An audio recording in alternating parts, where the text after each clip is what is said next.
कधी कृष्णेच्या पाण्यावर मेलेले मासे तरंगतात, कधी कृष्णेच्या पोटामध्ये रसायनयुक्त पाण्याचं विष फेकलं जातं।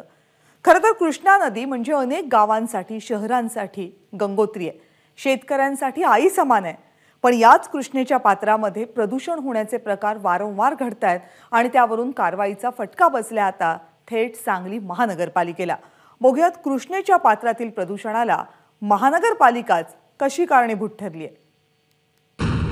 सांगली महापालिकेला 90 कोटींचा दंड।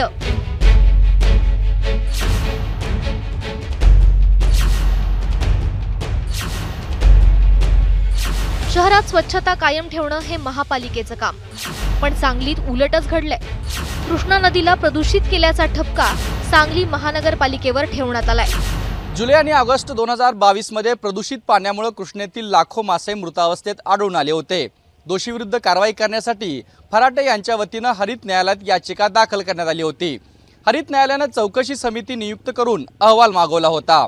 चौकशी समितीच्या अहवालानुसार काही कारखाने आणि सांगली महापालिका यांना नदी प्रदूषणास जबाबदार ठरवण्यात आले आणि पालिकेवर 90 कोटीचा दंड लावण्यात आला। महानगरपालिकेच्या सांडपाण्यामुळे जे प्रदूषण होतं ते फार मोठ्या प्रमाणावर होतं।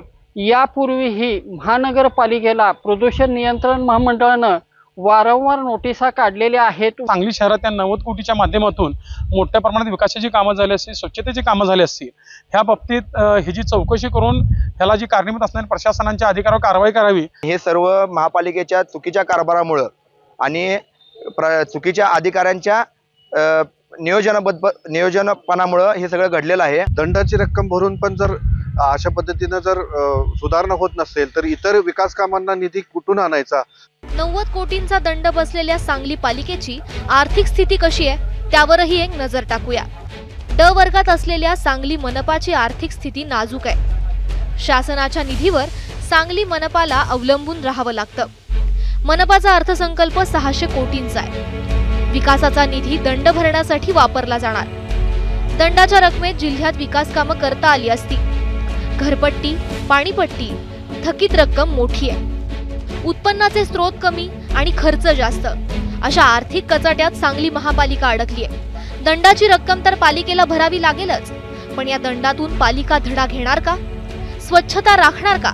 कृष्णेला प्रदूषणाच्या जाळ्यातून बाहेर काढणार का? हे पाहणं महत्त्वाचं असेल।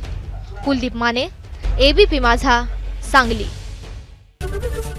एबीपी माझा, उघडा डोळे बघा नीट।